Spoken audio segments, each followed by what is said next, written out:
I told the animals the danger, and they've come to defend their home.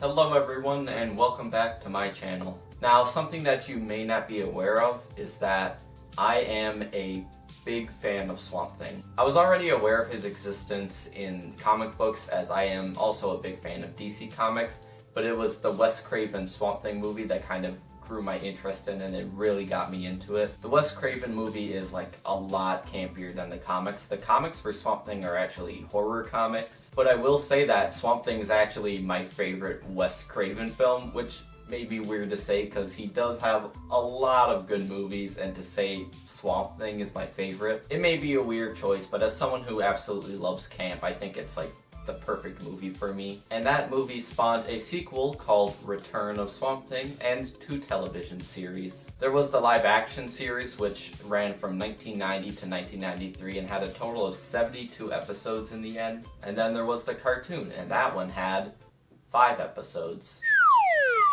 It obviously did not do very well, like, at all. And I think it's because of that failure that my interest was piqued, and I just had to know, what is this Swamp Thing cartoon about? Now I've watched the series and I'm here to share my thoughts on it. The show first aired in 1990, on Halloween actually, and it was made by the good people at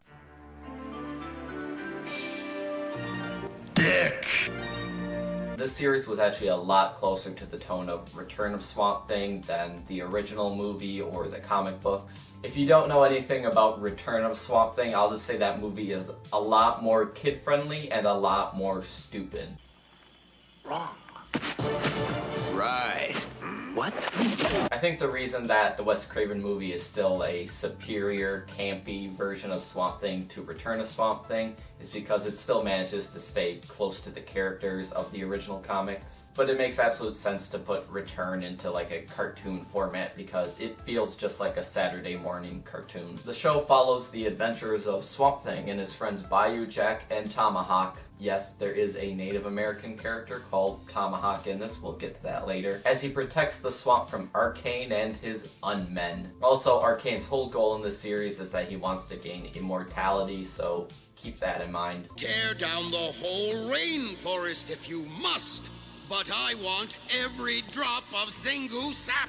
My immortality will not be denied! Despite being a cartoon made in the 90s, Swamp Thing feels so much like an 80s cartoon. It follows all of the same tropes and cliches. If you just took everything terrible from all of those 80s cartoons aimed towards young boys like Ninja Turtles, Transformers, G.I. Joe, and just mesh them into one, you'd have this cartoon. You have the villain with evil mutant henchmen, all with sinister sounding names. You've got like gadgets and vehicles that are obviously there just to sell toys. You've got useless characters that are just there to always be saved so that the hero has something to do. And then of course you have the lesson at the end of each episode, though in this case it's always the same. Protect the environment, or I'll kill you! Instantly as the show begins, you will notice something about the intro. Swamp Thing, you are amazing. You fight everything nasty.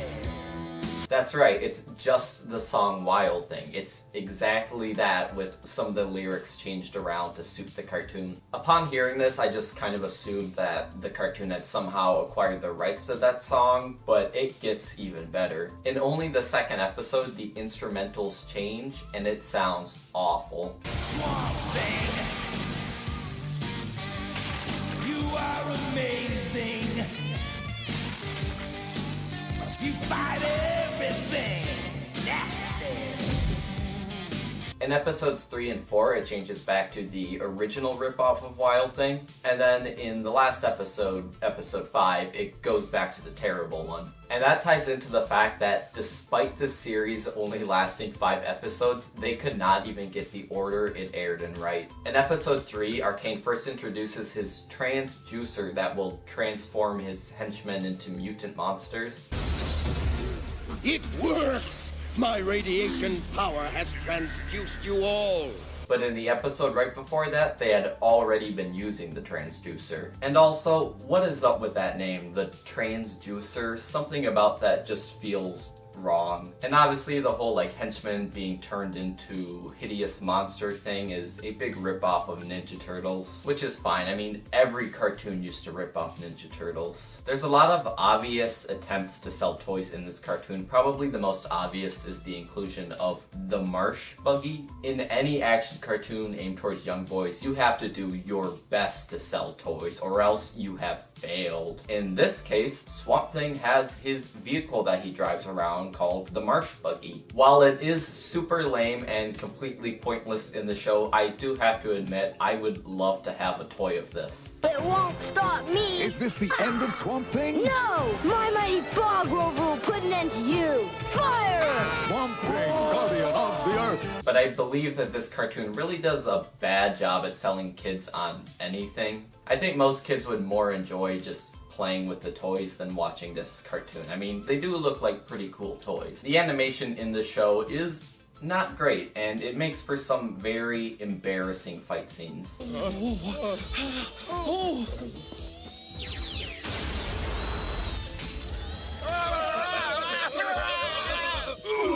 I think one of the biggest problems I see in the show is that they made Swamp Thing way too weak. Sure, he always has a comeback and wins at the end of each episode, but it's always something stupid like pollution or weed killer that weakens him. Granted, he is a plant, maybe I'm being too judgmental. Swamp Thing cannot even walk through a city without almost dying due to the smog. Oh, this city is no place for growing things. Excuse me, sir. Are you okay? The pollution, it's killing me. It's killing everybody. I know the people working on this want the situation to look tough for Swamp Thing, but this is just pathetic. Also, his powers in this are not always made very clear. It mostly consists of being able to like stretch like a growing plant, but sometimes he just like does something completely unexpected. For example, there is a horrific scene in the second episode where he temporarily turns the henchmen into trees. It's time you fellas try something a little different.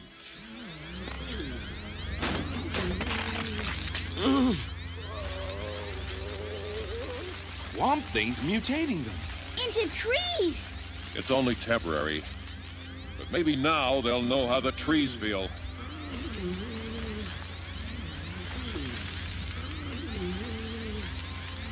I mean, what is your problem, Swamp Thing? Why would you do that? There are also two little kids that like follow Swamp Thing around. There's JT, who looks like Kwame from Captain Planet, and there's Delbert, who looks like Ray Stantz from the real Ghostbusters. I think the biggest mystery to me is why it is not Omar and Daryl from Return of Swamp Thing. Hey, Omar! Look at how the plastic cup acts like a boat in the water. Daryl, you jerk, you're gonna get us in trouble for littering. Ah, big deal. A plastic cup never hurt anything, did it? Littering always hurts, Daryl. Swamp Thing! I mean, JT and Delbert do seem to be a bit older than they were, but they do share a lot of the same characteristics. I don't know if this is like a rights issue where they couldn't get the rights to the original characters, or if it's just them making up new characters. And of course, their only purpose in the show is to follow Swamp Thing around, be annoying, and get kidnapped a lot. But to be honest, it's not really JT that's annoying, it's more of Delbert. His voice is insufferable. Yeah, time for us to leave. Get it? Leave! It's a plant joke. It'll grow on you. Carlos! And why are these kids hanging out in the swamp? Like, don't they have anything better to do? This is also one of those shows that makes an attempt to show like how cool Native American culture is and just ends up being completely racist. Of course, you have the Native American character whose name is Tomahawk, and he's voiced by Harvey Atkins, who was the voice of King Koopa in the Super Mario Bros. Super Show and the voice of Sam in Sam and Max Freelance Police. Why do nerds suddenly appear every time we are near? Which is a really good show. I should be talking about that instead. And I also realized while taking notes for this that he died in 2017, so that's depressing.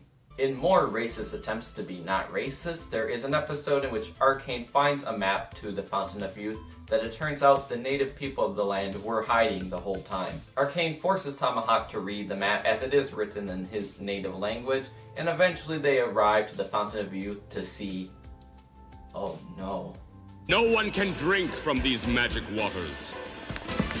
There's also the character of Bayou Jack, who is African American, but in this case the show manages to not be racist with him, so good job. Perhaps one of the absolute worst aspects of the show is the sound design. If that's what you call it, I don't know what it's called. Of course you have voices getting mixed up like what happened in any old cartoon. Get him, Tomahawk! Get him! But there's a lot of scenes where pieces of audio is constantly being reused. Episode 4 is the worst case of this.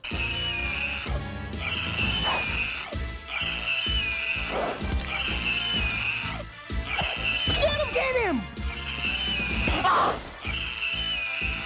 The bat screeching that you hear was not used in any of the other episodes, just in that one. It just hurts to listen to and makes you wonder why anyone involved thought it was a good idea. Swamp Thing is a terrible cartoon. I enjoyed it for the first 2 episodes, and then by the last one I just had a horrible headache. But it is exactly the kind of cartoon that you would expect it to be. There really is no wonder as to why it was canceled. If you love Swamp Thing like me and you want to see something terrible he's in, then I would check out an episode or 2. But otherwise, don't waste your time. I'm Docto, and I thank you for watching. Goodbye.